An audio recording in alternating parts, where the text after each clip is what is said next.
in life, there's three things. There's our ability to choose what we're focused on, to commit, to get a result, to put all our intention and focus into something. There's our ability to do the right things, to have the right strategy, to execute. And then there's some grace. There's what some people call luck, some people call grace. There's if you do the right things over and over again and with total focus, sometimes, you get good fortune that comes your way. And you tend to have more good fortune when you're totally focused and decisive and you take lots of action than if you kind of just sit around and accept things like you don't have a future. What do? Decades ago, half a century ago almost now, and someone says to you, go to the back of the bus, and you're African American. One woman just decided, you know what? You can't take my dignity from me.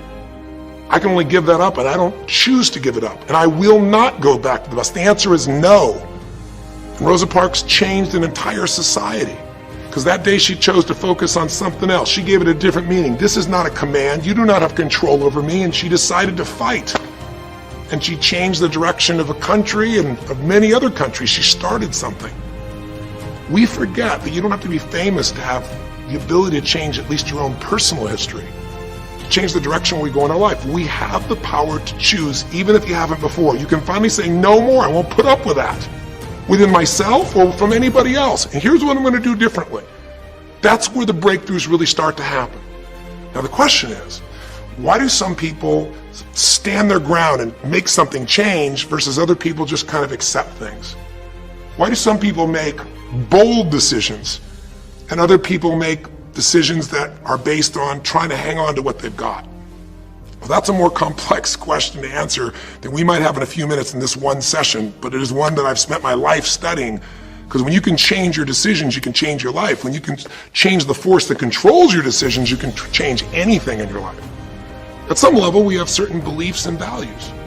But if I was going to make it simple, I'd say there's two things that determine your choices. The first thing is the state of mind and emotion you're in at that moment. Think about it. Have you ever snapped at somebody and had nothing to do with them? It was just the state you're in, right?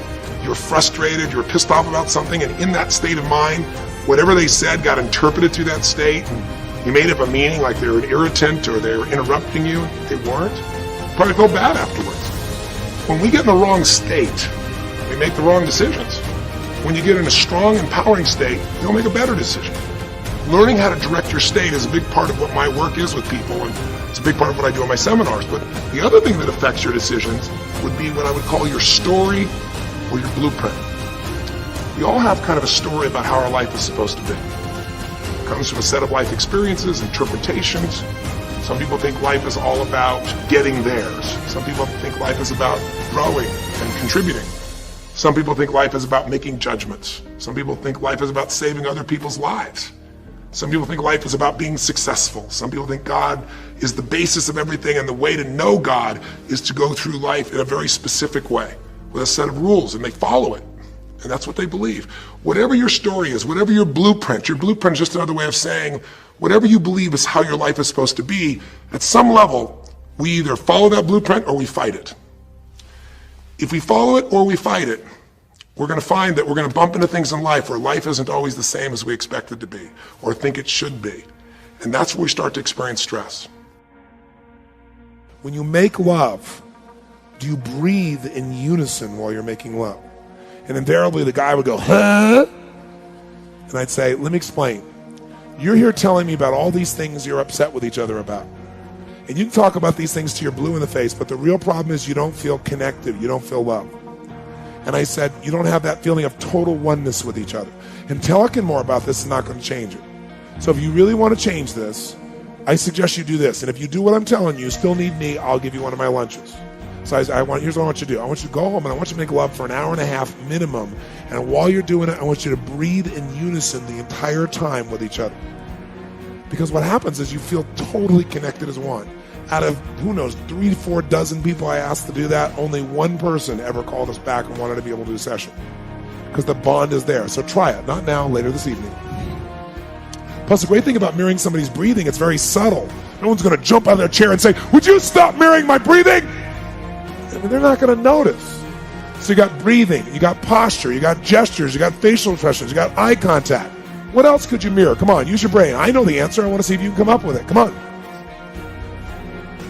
What else could you mirror? Proximity, good. What does proximity mean? Proximity means everybody has a certain amount of space that they need to be comfortable. And it's different for every single person you're going to meet in your life. One skill you want to master in this day and age that we live in, if you want to have an extraordinary life, it's the ability to learn rapidly. Because today, there is more opportunity to do more things, learn things, create things, experience things than any time in human history. But most people are way, way, way behind the times unless they grew up with technology and learning. So I would like to start this morning by showing you the strategy for learning. What is learning? So if we take a human being, and this will be a drawing of a human being so you can see that again I majored in art. Magnificent, isn't it? So if we take a human being and we want to be able to have them learn something, what is learning? Well, learning is the creation of, and here's the key word, of a relationship. Whenever you learn something, all you're really doing is creating a relationship between two things. So if I want to learn something, say, how do I learn this? It's not figuring things out. That's how most of us think of learning. Learning is not figuring things out.